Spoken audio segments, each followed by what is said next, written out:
Trabalhar com molde de gesso é complicado, faz muita sujeira, não dá para trabalhar com molde de gesso num ateliê de cerâmica. É verdade?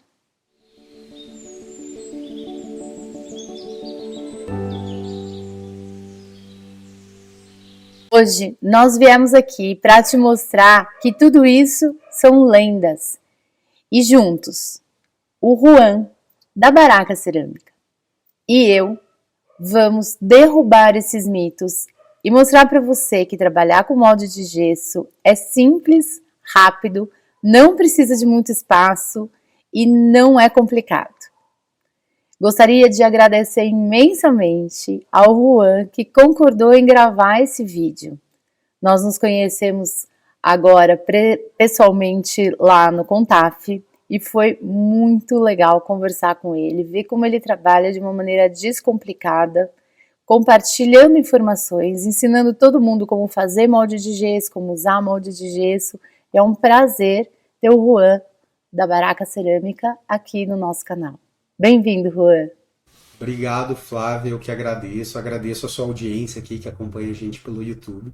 E é justamente isso, a gente vai quebrar essas objeções hoje e demonstrar para vocês de uma maneira muito simples. Hoje aqui, como a gente já tem uma produção um pouco maior, a gente desenvolveu mais a parte da produção dos moldes de gesso, a gente utiliza muita coisa que às vezes não é tão usual as pessoas terem ateliê em casa. Mas eu quero ensinar com vocês aqui com coisas que vocês têm na casa de vocês. Então a gente vai trazer aqui para vocês em primeira mão o nosso vasinho de plástico, que pode ser a peça que você escolher. Sobe lá na lojinha, ou às vezes uma peça que você já tem em casa. Esse aqui é um vasinho de plástico, deve custar lá seus R$ 5.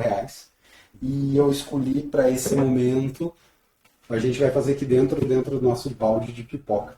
Por quê? O casamento dos tamanhos aqui, vamos começar com algumas informações, ficou muito bom. Eu vou virar aqui e mostrar para vocês uma coisa. Vejam o espaço, vocês conseguem ver aqui na câmera, que eu tenho de margem, que justamente dá essa borda aqui, ó, que é interessante. Vamos falar algumas considerações. Muito grosso não é legal porque o molde fica pesado, ocupa muito espaço e tudo mais. Muito fino também não é interessante porque o que acontece? Ele fica frágil e a capacidade de funcionamento do molde ele se dá pela quantidade de gesso e a capacidade de absorção. Então, quanto maior a quantidade de gesso, mais peças você vai conseguir tirar, digamos, dentro de um dia, enfim, ele vai funcionar melhor, né? Mas é isso. Então esse tamanho aqui ficou muito bom ali. A gente, se fôssemos falar em medida, pessoal, deixa uma margem de pelo menos uns 2 a 3 centímetros do que termina a peça até a borda final ali do seu balde, do seu recipiente. Como que a gente vai fazer os primeiros cálculos, né? Para a gente fazer algumas contas aqui. Aqui do meu lado eu tenho uma balança, né, que a gente usa aqui na produção. E eu vou dar os números aí para vocês fazerem algumas continhas, para vocês saberem quanto de gesso, quanto de água, qual a proporção e tudo mais. A primeira coisa é saber que o fundo da nossa peça, ela também tem que ter uma espessura mínima. E a gente indica ali pelo menos 1,5 cm a 2, né? Disso em diante. Então aqui, eu não sei se vai ficar muito fácil para vocês verem, mas eu vou pegar uma caneta e vou fazer uma marcação aqui no meu balde. Aqui eu fiz uma marcaçãozinha no meu balde, já dando a profundidade que eu quero. Ela não vai ficar tão evidente, acho que não vai aparecer tanto. Porém, você marcando o seu balde ali, você vai fazer o quê? Pegue, aqui é um baldinho com água. Eu vou colocar o meu balde em cima da balança e vou colocar aquele botão de tara, né, para ele ignorar o peso que está ali. E eu vou encher com água primeiro esse recipiente. Eu vou encher com água e chegar até a altura que eu quero. Né? Vou encher com água até a altura que eu quero. Aí. ficou na altura que eu quero. Vou lá, coloco na balança de novo. Beleza. Deu 1,885 kg. Beleza, mas como é que o que isso me serve para fazer o molde, né? Deixa eu devolver a minha água aqui. Tem um númerozinho mágico que eu fiz contas aqui e eu criei um coeficiente para fazer um cálculo. Quando você coloca a tua peça, derrama a água, chega na altura que você quer que seja o molde, ele vai te dar um peso. Esse peso que a gente pegou, 1,850 kg. Eu vou abrir uma calculadora aqui. Então, 1,885 e eu multiplico esse número por 0,888. Se quiserem, eu posso explicar mais, mas eu acho que confie em mim que isso é cabal. Esse número ele vai te dizer certinho qual é a quantidade de gesso que você vai usar na tua mistura. Multipliquei. 1,673 kg. Vou deixar anotadinho aqui. 1,673 kg de gesso. E agora a proporção de água? A gente pode variar entre 70% a 80%. Então vamos ficar no meio.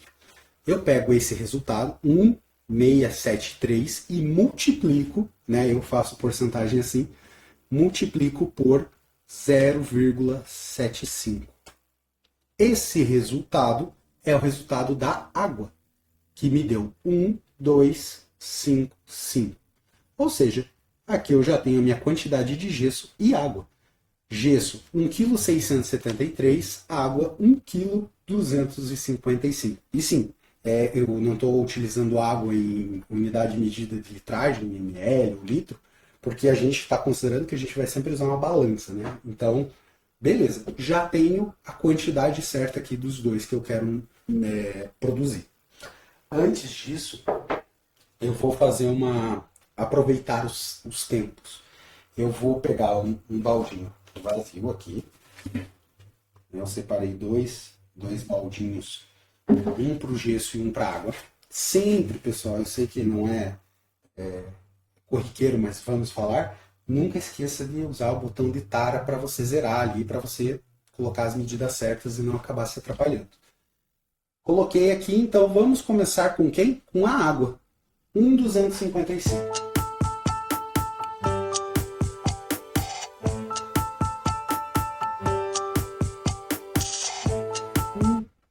240.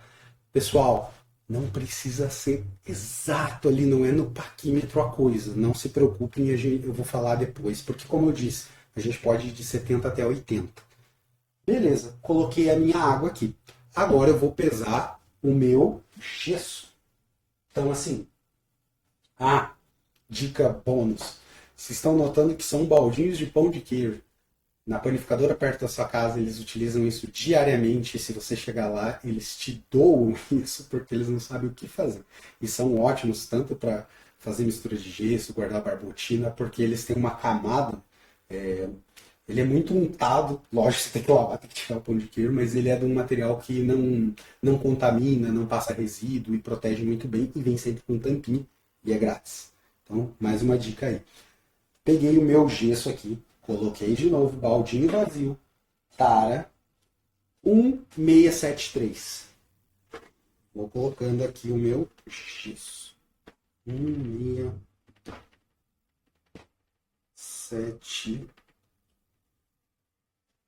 1,680. Beleza, tá dentro, né? A gente aproxima. E qual é a ideia? A gente vai despejar de maneira polvilhada, espalhada, para evitar concentrações que fiquem grumos, né? Não dissolvidos. Então, assim, a gente vai espalhando bem aos poucos em toda a região. Espera, às vezes, ele descer o gesso e tudo mais. Né? Beleza. Depositei tudo isso. Opa! Fica assim. Foi tudo. E agora, a gente vai esperar ele hidratar. Ele vai hidratando, você vai vendo que a água vai subindo, vai puxando esse gesso. Deixa eu tentar mostrar para vocês aqui. Câmera. Olha, derramei um pouco para fora. Ele, quando absorver todo, você pode deixar 1, 2 minutos ali, porque ainda tem a parte dos grumos lá dentro, que ele pode estar alguma parte seca e tudo mais. Eu vou pegar um detalhe, uma dica muito interessante, porque às vezes as pessoas vão fazer moldes e vamos levantar hipóteses de coisas que às vezes não dão certo e o porquê. Se você já tentou fazer molde e às vezes notou que o molde ele não ficou com uma consistência legal, e às vezes, mas é o tipo do molde, é a proporção. Às vezes tem muito a ver com a velocidade que você bate. Então, assim, dá para bater na mão? Dá. Só que quanto mais forte você bater, mais concentrado vai ficar o gesso, mais duro, mais homogêneo ele vai ficar e mais rápido ele vai endurecer. Então tem que ter um trabalho de agilidade ali. Quanto mais devagar, mais espesso, mais poroso e mais frágil ele vai ficar. Sabe quando você tem um giz que escreve bem? Sabe, giz de quadro? Ele é aquele gesso que ele está bem poroso, só que ele é muito frágil. Sabe aquele giz que não escreve, que se risca, ele não escreve? Ele está muito denso, ele está muito compactado as partículas ali dentro. Então, assim, a gente vai preferir aqui um gesso muito bem batido e muito consistente. Nesse tempo de hidratação, eu vou utilizar para quê? Eu vou pegar aqui a nossa vaselina. Isso mesmo. A vaselina, no caso, existem sprays lubrificantes, existe a vaselina líquida e existe a em pasta. A em pasta eu gosto muito de utilizar ela assim, que você passa ela como se fosse um creme na peça mesmo.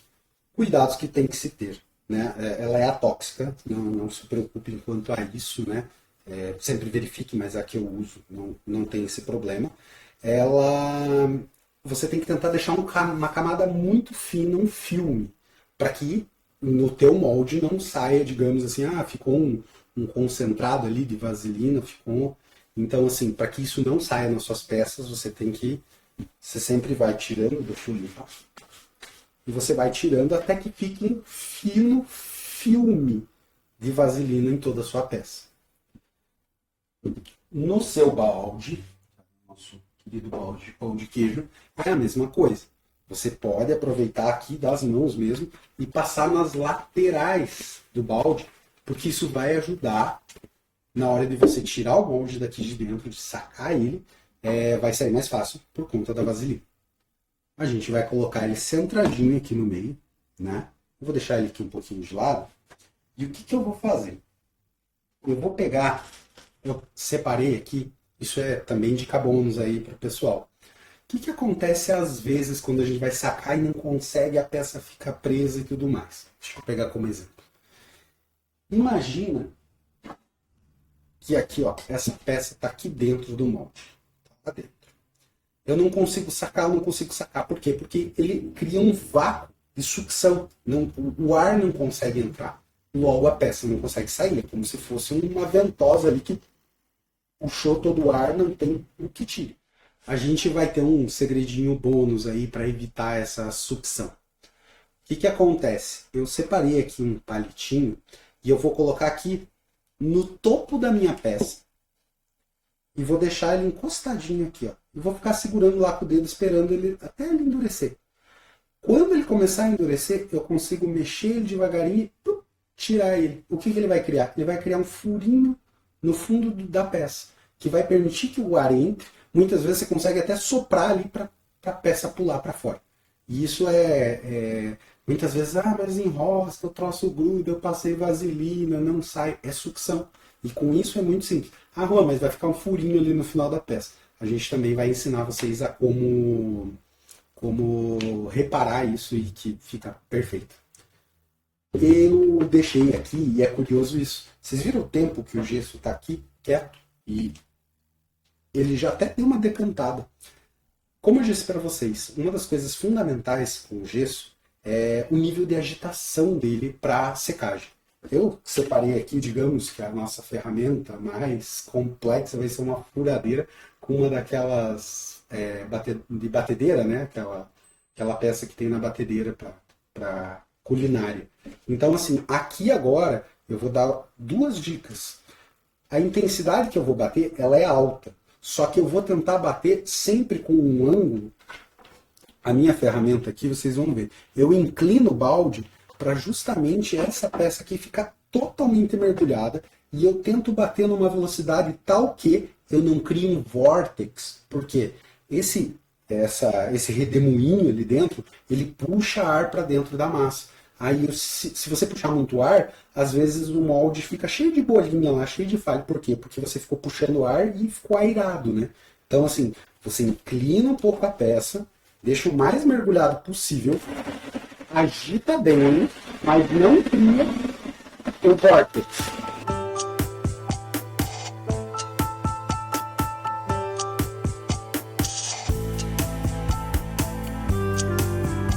Dica bônus.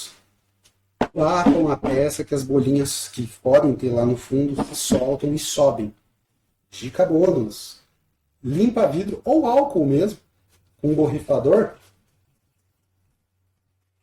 Aqui, ó.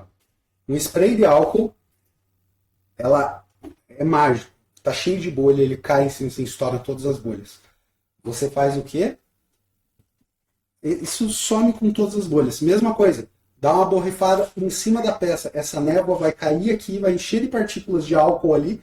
Se tiver alguma bolha, a hora que encosta a bolha no álcool, ele estoura e fica sem bolha. Vou colocar aqui o meu palitinho. Vou deixar ele equilibradinho. Dica bônus. Nunca jogue com muita violência o gesso e jogue sempre no ponto mais fundo da peça para que cause uma inundação. Porque às vezes, se você joga ele de maneira muito agressiva, ele também cria bolhas de ar. Vamos lá. Vejam como ele já está viscoso, está querendo ficar viscoso.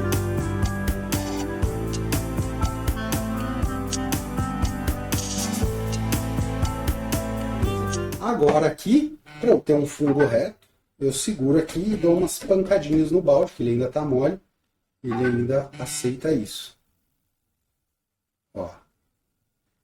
Deixei aqui. Eu vou não mexer agora. Eu vou esperar o timezinho de secar para eu tirar esse palitinho que eu deixei. E daí para poder sacar esse molde. Então, enquanto a gente aguarda o gesso endurecer e secar, por favor, Juan, conta para nós um pouquinho sobre a história da Baraca Cerâmica e os tipos de materiais e serviços que vocês oferecem. Massa. Então, a Baraca Cerâmica, ela se encontra aqui no Paraná, né? A gente está numa cidadezinha bem pertinho de Curitiba, que se chama Araucária. Porém, a gente envia para o Brasil inteiro, né? A gente tem uma gama de produtos ali que não são só moldes de gesso. A gente agora está começando com os moldes de MDF.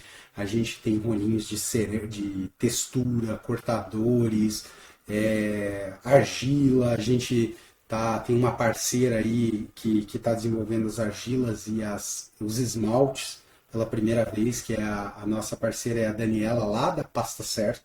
E é um negócio bem curioso, falar um pouquinho deles ali, só para vocês terem uma ideia. A Pasta Certo, eu acho que é a única, acho não, tenho certeza, é a única empresa que fornece argila para as grandes da indústria da cerâmica. Ou seja, o padrão de qualidade da argila deles, que a gente humildemente está representando ali as vendas, é de uma qualidade absurda. Assim, absurda mesmo. Porque eu vou lá neles e tem aqueles aparelhos de aferição e tudo mais, nas argilas deles, um monte de coisa. Então, assim, você compra uma argila deles hoje, você compra uma argila daqui 2 anos e meio, é a mesma. A qualidade é a mesma, a retração é a mesma. É show de bola. Então, assim, a gente tem uma linha muito grande e eu queria, sei lá, deixa eu, acho que passar o nosso Instagram para daí vocês acompanharem mais coisas do nosso trabalho, das nossas parcerias e tudo mais. Então o nosso arroba é o Baraca Cerâmica e segue a gente lá no Instagram que sempre tem live, tem coisa nova e tudo mais das nossas parcerias. E é isso, eu acho que assim, todo dia eu paro e fico ali pensando que eu poderia fazer para ajudar no dia a dia do ateliê, sabe? E sempre tem coisa nova, sabe? Sempre tem possibilidades novas. Essa é uma delas, né? Uma das coisas que a gente quis trazer, e esse convite da Flávia foi sensacional, justamente por isso. O pessoal às vezes tem aquela objeção de que o molde é complicado, ele é difícil de trabalhar e tudo mais, porém, o molde ele é usado na indústria. E a indústria, ela sempre vai buscar facilidade, às vezes praticidade, velocidade, e às vezes você tem um funcionário que ele não tem uma habilidade manual exímio, então assim, você vai ter que criar mecanismos para que ele chegue num resultado satisfatório. Então os moldes são isso. Mas uma coisa que eu gosto também de salientar é que o molde é um meio. Então, assim, a gente vai ainda apresentar muito das possibilidades, e a Flávia vai dar uma super mão pra gente aí nesse sentido de demonstrar como isso é um meio, não é um final, sabe? Das possibilidades da utilização do molde. Deixa eu voltar aqui com o nosso molde, porque eu acho que ele já está no time da gente tirar aqui o palitinho. Eu acho que vai dar para mostrar para vocês aqui a parte do... Vocês estão vendo que ficou um furinho lá? Esse furinho, isso, ele ainda não consigo tirar ele, né? Ainda vai mais um timezinho para a gente retirar.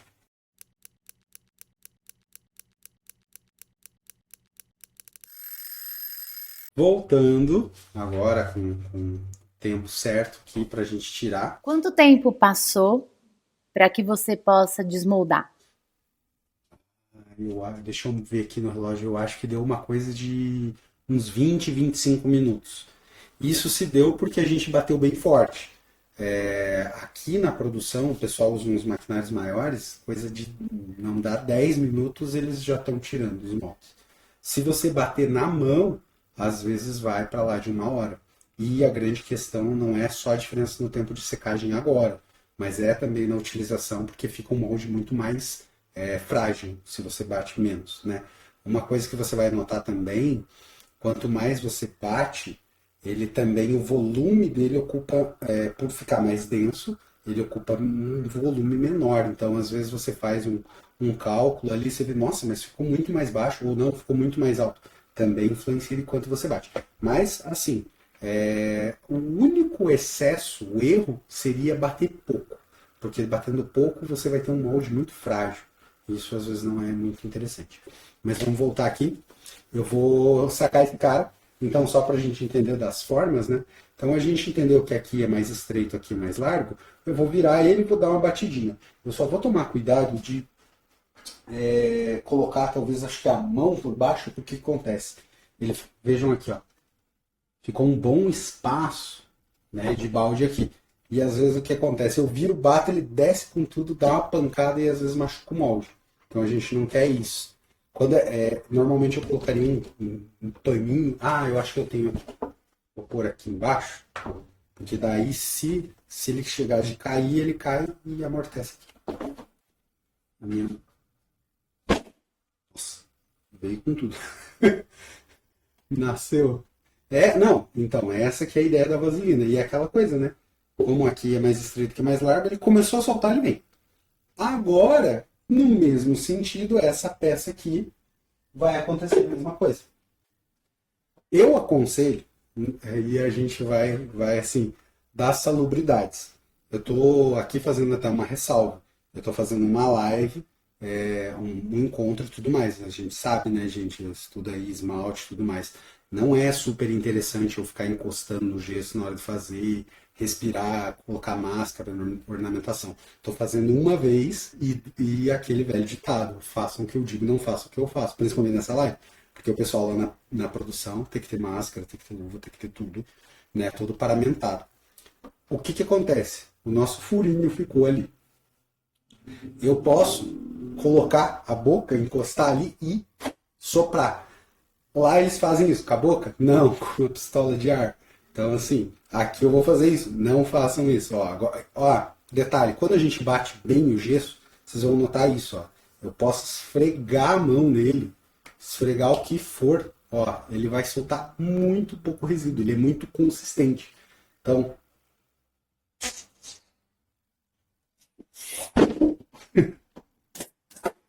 Caiu a peça. Uma espátulazinha. O ponto ideal agora, para ter aderência igual, é você aproveitar que ele está um pouco úmido, você vem e faz uma raspagemzinha aqui no fundo, Quando você raspa, você vai notar que ele fica mole de novo e ele vai endurecer de novo. Separei aqui, ó, fiz uma raspagenzinha, venho com a mão mesmo, coloco lá no fundo da peça e vou rejuntar ele. Deixa eu mostrar para vocês aqui. Dá para ver lá? Pego mais um pouquinho aqui e tampo a parte de fora, fazer juntando aqui com a mão. Fica... É isso, gente. Aí qual que é a ideia? Benefícios, prós, né? Pô, fiz aqui, eu posso tirar o canequinha, vasinho e tudo mais. Com um gesso desse eu consigo tirar, às vezes, tenho clientes que tiram 4, 5, mais peças por dia. Eu uso no máximo umas 2 ou 3. Mas assim, facilita muito, sabe? Facilita muito, às vezes, em projetos que a gente está pensando, poxa, mas eu precisava de um negocinho aqui, e você às vezes tem na tua casa, às vezes tem no mercado ali perto, você começa a observar aquela... É bem legal, mas eu acho que isso vai render mais conversa ainda pra gente em outros episódios. Juan, gostaria de te perguntar se eu posso utilizar esse tipo de batedor aqui também acoplado na furadeira. Serve, só que aí que tá. Esse cara aí, eles usam lá atrás quando eles têm que fazer o quê? Quando eles têm que fazer 10 quilos de gesso de uma vez. Aí esse cara aí seria indicado. Porque ele tem um poder de agitar muito mais forte que esse da batedeira. Esse da batedeira é um pouco mais concentrado. Esse carinha aí, ele tem uma nuance. Ele, por exemplo, a furadeira que eu estava usando aqui, ela tem reverso, ou seja, ela gira para um lado ou para o outro. Às vezes, você tem que observar com esse batedor se você não está criando aquele vórtex, se você está girando para o lado certo. Porque para um lado você vai puxar o fluxo da massa para dentro, para o centro. Para o outro lado você joga para fora e faz uma bagunça. Então assim, eu prefiro da batedeira e indico para os ateliês, por quê? Porque ele é mais fácil de controlar. Esse cara aí é grandão, quando você vai fazer bastante, aí é com ele. Eu posso utilizar aquele gesso vendido em lojas de material de construção, comercializados em sacos pequenos? Serve, gente, mas assim, eu sou super entusiasta. Por que que eu falo às vezes coisas de valor, de preço? Porque, cara, como é que eu vou explicar? Né? Eu não quero ofender, eu vendo molde disso, então assim, eu quero que os meus clientes e amigos e ceramistas sejam todos felizes, principalmente economizando. Gente, eu vou falar bem a real, não vale a pena. Vai numa casa de drywall, naquelas casas que fazem sanca de gesso. Você compra um saco de gesso de 40 quilos. Também tem que ver se você vai usar tudo isso, né? Mas tudo bem, às vezes você divide com uma colega, com alguém, leva para ateliê, alguém usa, guarda sempre ele muito fechadinho, né? Por causa da higroscopia não fechar. Mas você vai pagar caro aí, num pacote de 40 quilos, você vai pagar R$ 40. E para finalizar, eu quero agradecer imensamente a sua disponibilidade de tempo e a sua abertura de contar como você faz os seus moldes, que afinal é o seu produto, né? Mas ensinar para a gente como a gente pode fazer de forma simples, descomplicada e muito econômica moldes de gesso que podem ajudar demais a otimizar a produção do ceramista. Valeu, Juan. Claro. Eu queria agradecer novamente para você, Flávia, e aproveitar o gancho aí da nossos finalmente. Eu queria convidar o pessoal a seguir o nosso Instagram. E quem tiver curiosidade aí eu vou deixar aqui para vocês embaixo o Baraca Cerâmica, acompanhar a gente lá, seguir a gente. E quem quiser saber mais sobre os nossos lançamentos, produtos, novidades, eu vou deixar também um QR Code aqui desse lado, que é que tem o nosso catálogo lá e vocês conhecerem tudo mais. Mas assim, foi um prazer imenso estar com vocês nessa. Espero ter ajudado aí e tudo mais. E assim, quem tiver qualquer dúvida, qualquer nuance, comentem aí, por favor, o que vocês acharam nesse vídeo. Sigam, curtam, compartilhem aí o canal da Flávia, porque assim, deixa eu falar rapidinho. Quando eu vi a Flávia lá no contato, foi um negócio muito louco, porque sabe, eu acho que deve ser muito de o que vocês sentem. Pô, a gente só vê ela na internet, lá fica babando lá, seguindo as dicas dela, e daí quando a gente vê ela de verdade, foi fantástico. E agora, Agora imagina ter que essa troca aí que a gente fez agora, acho que foi muito massa. Trocas e compartilhamentos são sempre maravilhosos, né? É, isso é bom no congresso, que a gente encontra as pessoas assim, e daí vão surgindo milhares de oportunidades e de novos caminhos, como espero que para você esse vídeo te abra muitas possibilidades de trabalho com moldes de gesso. E se você tem mais interesse de se aprofundar em moldes de gesso, o Juan está com um projeto de fazer parcerias com ateliês para ir dar workshops pessoalmente. Então entre em contato com ele para ver a possibilidade de você levá-lo para o seu ateliê também. Uma boa semana para todo mundo. Valeu, tchau, tchau.